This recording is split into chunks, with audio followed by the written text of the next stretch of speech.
तो इस एपिसोड की शुरुआत वहीं से होती है जहां से पिछला एपिसोड खत्म होता है। ईयान के जो जीएन बताता है कि अभी तुम्हारा जो सीनियर यहाँ पे था, तुम्हारे ग्रैंड मास्टर के तीसरे डिसाइपल, उनको मारने के बाद उनकी जो इनहेरिटेंस ने मुझे मिली, जो जेड स्लिप इसको मिला था केव के अंदर, वो सामने से देता है ये कहते हुए कि अभी इस केव के अंदर आई मीन इस जेड स्लिप के अंदर है ना, उन्होंने आखिरी बातें जो वो आपको बताना चाहते थे, आपके मास्टर को बताना चाहते थे, जो भी वो कहना चाहते थे ना, वो इसमें यहाँ पे लिखी हुई है, जो आप ना ले जाके अपने मास्टर को दिखा दीजिएगा। उनका इनहेरिटेंस मुझे मिल चुका है, तो इसके बारे में भी अपने मास्टर यानी ग्रेट एम्पायर को बताइएगा, वो क्या फैसले लेंगे मैं भी सुनूंगा। जो सुन रही है अभी आखिरी बातें पहुंचा दूंगा।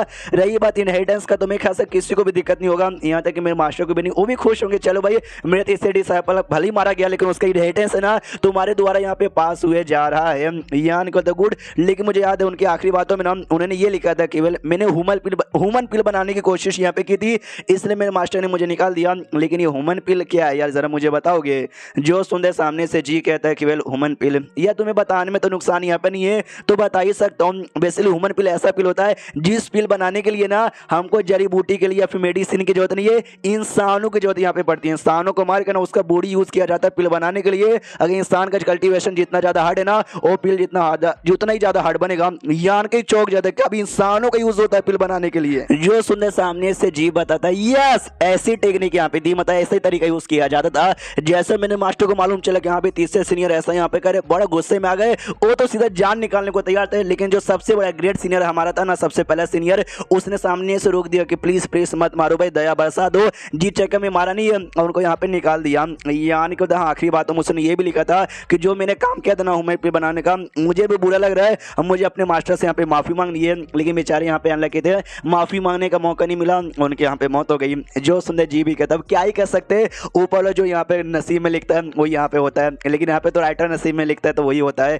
उसका तो वहां से निकल जाता है। और सामने से जो जू यहाँ पे थी ना, वो कहती है कि मैं यहाँ पे जा रही हूँ भाई उसी फ्रोजन अर्थ में, जो कि जहाँ पर ड्रैगन क्लैन का मेंबर मरा था, जहाँ से भाई फ्लावर मिला था, उसके बारे में पता करने के लिए।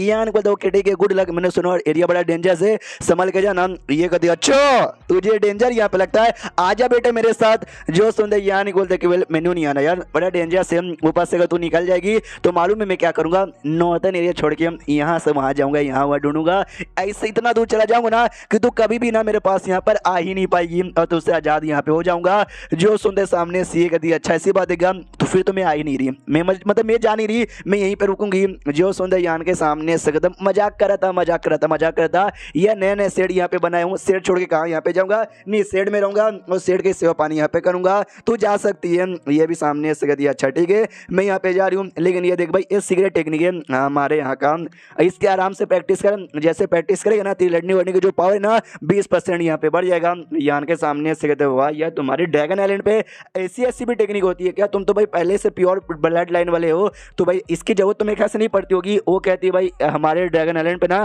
खाली प्योर ड्रैगन ब्लड लाइन वाले बंदे नहीं रहते, बल्कि दूसरे भी अलग अलग टाइप के बंदे यहाँ पे रहते, तो जैसे हमारे आइलैंड पे आएगा ना वैसे ही तुझे आइडिया लग जाएगा। जो सुनते यान को हाँ ठीक है जब बार बार ये बातें क्यों निकालती है, वो भी कहती यहाँ जा रही हूँ चुपचाप अपना काम कर। जू निकल जाती है सोचते कि जो टेक्निक मैंने यहाँ पे दी ना वो बेसिकली ड्रैगन ट्रांसफॉर्मेशन टेक्निक है, वो खुद को इटालियन एक ड्रैगन में जैसा ट्रांसफॉर्म कर लेगा, तो आराम से अगर उसको प्रैक्टिस करने में ना 1-2 महीने का टाइम लगेगा तो बिजी रहेगा, कहीं जाएगा नहीं, उतने टाइम के अंदर तो मैं यहाँ पे वापस आ जाऊंगी। और तभी रास्ते में इसको ऐसा अजीब लगता है, जो उससे चिल्लाती भाई कौन है, लेकिन कोई भी नहीं दिखता। ये भी सोचती भाई क्या ये मेरा वहम यहाँ पे था क्या, शेष होता है यहाँ पे 1.5 महीने बाद जो टेक्निक यहाँ पे देखी गई थी ना उसका यूज यहाँ पे करता है, तो नोटिस करते कि भाई फर्क यहाँ पे पड़ रहा है। ऐसा लगता है मेरा जो बॉडी है ना, मेरा बॉडी फाइट करने ऐसा कुछ यहाँ पे बाहर आ रहा है, और सच्ची में देख सकते ड्रैगन जैसा बन जाता है, जो रियल ड्रैगन होता है एग्जैक्टली उसके जैसा नहीं, लेकिन ड्रैगन के काफी सारे फीचर्स यहाँ पे आ जाते हैं, जैसे उसके जैसा पूंछ आता है और लगभग उसके जैसा दिख रहा था। यान के भी चौक जाते कह रही है इसने तो मुझे पूरा ड्रैगन यहाँ पे बना दिया यार, ऐसे में लोग मुझे देखेंगे तो मुझे पहचानेंगे कैसे,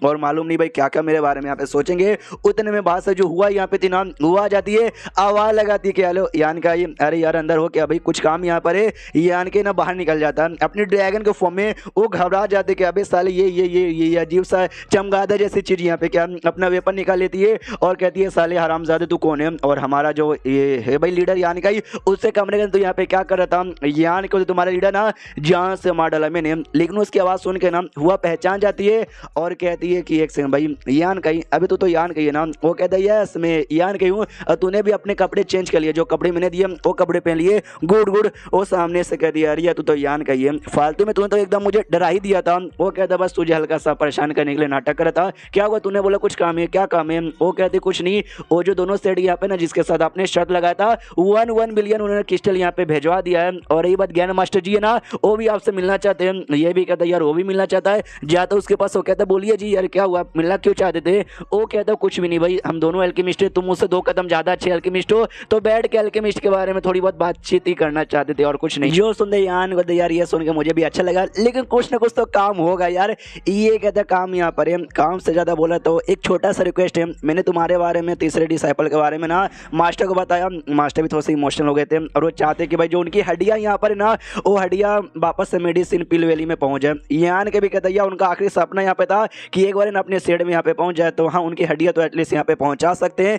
जी कहता है हाँ तो चलिए यार, साउथर्न एरिया में वहाँ पे थे ना, आपने खुद बोला ये नॉर्थर्न है यार, बहुत टाइम यहाँ पे लग जाएगा। यान के बोलता कोई टेंशन की बात नहीं है, आधे दिन के अंदर पहुंच जाएंगे। वो भी कंफ्यूज कैसे एरे के पास लेके आ जाता है और कहता है इस एरे द्वारा, और सामने से जी से ये भी कहता है थोड़ा संभल करिएगा, क्या ना भाई जो यहाँ से ट्रैवल करता है ना अनस्टेबल होता है, उल्टी उल्टी आ सकती है। वो कहता है अपन एम्पायर स्टेज का 2nd लेवल का बंदा है, ऐसे कैसे मुझे उल्टी उल्टी आएगी, लेकिन जैसे ट्रैवल होता है पूरा अनस्टेबल यहाँ पे था, उल्टी उल्टी हो जाती है। और कहते साले भाई ये तूने कैसे एरे यहाँ पे बना दिया, ये तो भाई फाड़ के 4 यहाँ पे कर देता है। यहाँ होता आपने जो एरे पहले ट्रैवल किया होगा वो छोटा मोटा यहाँ पे था, छोटे मोटे एरिया में ट्रांसफर करता था, जिस चक्कर में आपको दिक्कत नहीं होता था। हम डायरेक्ट नॉर्थन से साउथर्न आ गए ना, जिस चक्कर में तकलीफ हो रहा है। चलिए हड्डी वड्डी लेकर आते हैं, तो जाता उसके में हड्डी वड्डी कलेक्ट करके लेके आ जाते हैं। सामने से जी कहते हुए हड्डी मिल चुका है, तो वापस यहाँ से चलते हैं। यान को तो पहले आप यहाँ पे आगे जाइए और ये टोकन यहाँ पे लीजिए, जिस बंदे के पास ये टोकन है ना खाली वही बंदा ये एरे यहाँ पे यूज कर सकता है। वो भी कहता है अच्छा थैंक यू भाई, तो मैं तो चला यान को दान, लेकिन इस एरे के बारे में ना प्लीज किसी को मत बताइएगा, लेकिन तुम्हारे जो ग्रैंड मास्टर है ना भाई, आई मीन तुम्हारे मास्टर ग्रेट एम्पायर, अगर उन्होंने पूछा तब उनको बता सकते हो। तो वो भी कहता है ओके ठीक है, वो आराम से जी एरे यूज करके निकल जाता है। यान के सोचता चलो भाई साउथर्न एरिया में आ ही चुका हूँ, यहाँ पे जो मैम्पलवुड सिटी है जहाँ पे सबसे पहले सिटी ये था भाई यहाँ का जहाँ विजिट किया था, जाके मिलता हूँ वहाँ पे ना कोई आर्मर बाई कर लूंगा, वरना अगली बार अगर मैंने ड्रैगन ट्रांसफॉर्मेशन यूज किया मेरे कपड़े फट जाएंगे और मैं सबके सामने नंगा हो जाऊंगा। यार मैं क्या करूँगा, सबके सामने नंगा हो जाऊँ, अच्छा नहीं ना लगता। तो इसके लिए भाई ये निकल जाता है, तो उस एरिया में पहुंचता है जहाँ पे एक लेक अपियर हुआ था ना कि बंदे लोग आ सकते हो, कल्टीवेशन यहाँ पे कर सकते हो। वहाँ पे बहुत ऐसी भीड़ भाड़ थी, यानी बहुत ही अच्छा लग रहा था। आई डोंट नो जहाँ की फैमिली और क्यून फैमिली यहाँ पे क्या कर रही होगी, उतने में ध्यान जाता है किसी लड़की पे जो कि भाग रही थी। वो लड़की और कोई नहीं बल्कि प्रोटेक्टर बियान थी और उसको पूरा चोट वोट लगा हुआ था। तो वो भागते भागते यान के को देखती हो, कहती यान का ही, अबे साले तो सच्ची में यान के ये ना अचानक से ये टाइम पे यहाँ पर आ गया, पीछे से कुछ लोग भागते हुए आ रहे थे। हम बियान पे चिल्लाते साली कमीनी भाई वो एंटी टोकन चुपचाप हमको यहाँ पे दे दे, हम तेरी जान छोड़ देंगे वरना अंजाम बुरा होगा। यान के बोलते एंटी टोकन, या तुमने उनसे कुछ चोरी किया क्या? वो कहती है क्या बकवास करे हो, ये मेरा, ये मुझे मिला था, वो साले मुझसे चोरी करना चाहते हैं। एंड देन ये चैप्टर यहीं पे खत्म हो जाता है। तो चैप्टर खत्म तो वीडियो भी खत्म। तो मिलते हैं अगले किसी वीडियो में, जब तक के लिए बाय बाय।